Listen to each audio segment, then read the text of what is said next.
Hello mga kamamis, magluluto tayo ng kakaibang tinulang manok. Ayan, ipapakita ko sa inyo kung paano ako magluto ng tinulang manok na hindi na kailangang igigisa pa. Less mantika talaga mga kamamis ang ating lulutuin. Kaya ayan ang ating mga ingredients.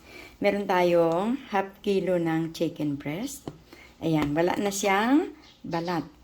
Ayun, at ang ating siyempre, papaya, hindi yan mawawala. Papaya, mga kamamis. Ayan, meron din tayong tanglad. Ayan, ang ating tanglad.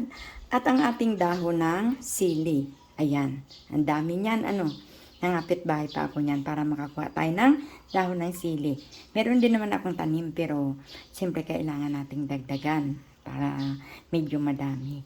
Yan ang ating dahon ng sili. At higit sa lahat mga kamamis, ang magpapasarap ng ating tinulang manok ay ang labog. Ayan. Naipakita ko na sa inyo itong ating dahon ng labog. Ngayon magluluto ako na itong ating gagamitin. Labog, dahon ng labog.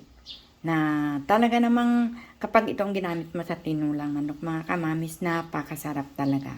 Kaya ngayon ipapakita ko sa inyo kung paano ang ating tinulang manok lulutuin sa dahon ng labog. Ayan.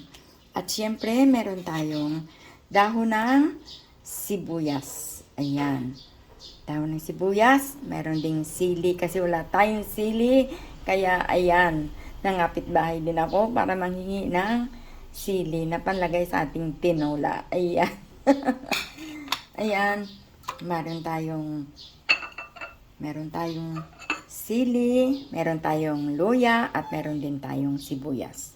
Ayan, mga kamamis, ang ating ingredients sa ating tinulang manok. Ang gagawin ko mga kamamis, ganito lang yon. Lalagay lang natin yung ating chicken breast sa kaldero. Ayan. At yung ating sibuyas at saka yung ating luya. Ayan, mix lang natin yan. Ayan yung ating dahon ng tanglad. Ayan, no need to gisa-gisa mga kamamis. Ayan, di na natin siya kailangang igisa pa. Ayan. Tapos, maglagay lang tayo ng asin. Ayan.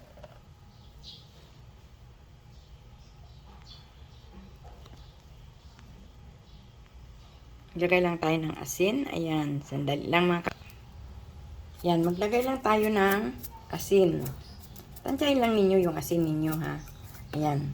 Tapos mga kamamis, ganito lang ang gagawin natin. Ayan. Ano lang natin yung ating asin, saka yung ating sibuyas at luya. Ayan, mix-mix lang natin siya dyan. Ayan. Yan lang mga kamamis ang ating gagawin. Hindi na natin siya igigisa. Sasalang na natin siya mga kamamis at hayaan lang natin na kusang magtubig ito, kusa siyang lalabas ang tubig sa ating chicken. Kasi di ba yung chicken talaga namang matubig yan. Kaya ayan, isasalang na natin siya mga kamamis. Ayan na mga kamamis ang ating chicken. Ayan. Tatakipan lang natin yan. At pakukuluan natin.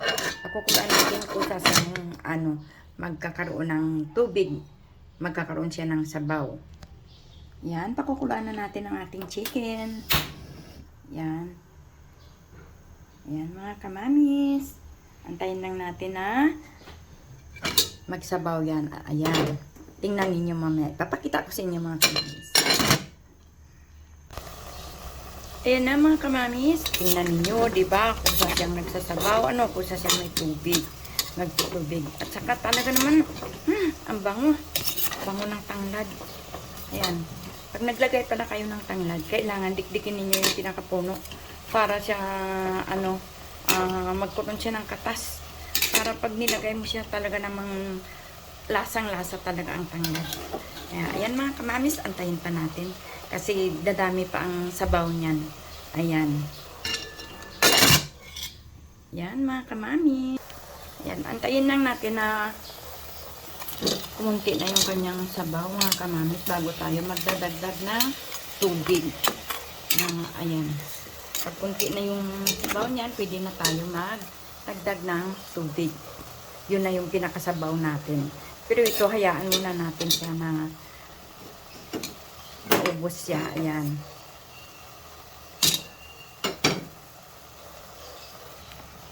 Ayan mga kamamis, pwede na tayo magdagdag ng sabaw. Ayan, kasi konti na lang ang tubig niya, di ba? Magdagdag tayo ngayon ng sabaw. Ayan. Ngayon, antayin naman natin na kumulo ito bago naman natin ilalagay ang ating papaya. Ayan mga kamamis, ang ating tinulang manok. Ayan. Ayan mga kamamis, buksan na natin ang ating chicken. Tingnan na natin. Ayan, kulong-kulong-kulo na siya. Ngayon, maglagay na tayo ng papaya. Lalagay na natin yung ating papaya. Medyo marami yung ating papaya. Kasi masarap pagka dapat mga kamamis, ang labog ay sabay na natin siya sa chicken. Kaso mo dahil may papaya tayo, titigas ang papaya, hindi siya lalambot kaagad. Kaya, ayan, pahuli natin ang ating labog. Pero kung walang papaya, ayan, pwede mo nang isasabay ang labog sa chicken mo. Ayan. Kaso mo meron kasi tayong papaya, kaya yung ating labog, andito pa yung ating labog. Ayan, hindi pa natin siya pwedeng ilalagay. Kapag medyo malambot na ang ating papaya, pwede na natin siyang ilalagay. Kaya, ayan mga kamamis, antayin lang natin na kumulo ang ating papaya at lumambot siya. Bago natin ilalagay ang ating labog. Ayan, tatakpan na natin siya ulit. At antayin lang natin na lumambot ang papaya. Ayan na mga kamamis, pwede na natin ilagay ang ating labog at ang ating dahon ng sili. Ayan, lagay na natin ang ating labog. Ganito lang yan, ganyan. Ayan, ganyan lang yan. Lagay mo lang ang labog, gasan mo muna. Itong labog kasi mga kamamis, medyo matinik siya. Ayan, may mga tinik-tinik siya na pero hindi naman delikadong tinik. Yan, tingnan ninyo. At napakasarap talaga ng lasa mga kamamis. Grabe talaga. Tsaka yung parang nawawala yung mantika ng manok. At ang sarap ng pagkaasim niya. Tsaka iba ang asim talaga ng labog. Labog at saka yung yung batuan. Yun. Talaga naman mga kamamis. Kaya kapag ako'y umuwi ng probinsya, talaga naman, maghakot ako niyan dito sa pagbalik ko. Ayan, mga kamamis. Ayan, luto na yung ating papaya. Kaya nilagay na natin yung ating labog. Ngayon, ayan na siya. Ayan. Takpan muna natin siya sandali bago ilagay naman natin yung ating dahon ng sili at ang ating dahon ng sibuyas. Ito na mga kamamis. Ayan, ilagay na natin ang ating dahon ng sili.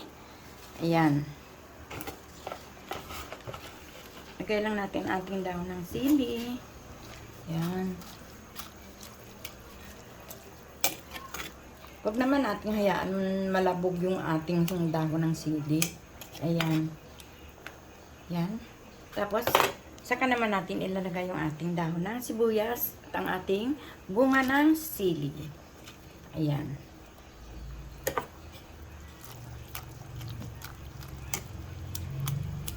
Ayan na mga kamamis ang ating tinulang manok with labog. Ayan, napakasarap niyan.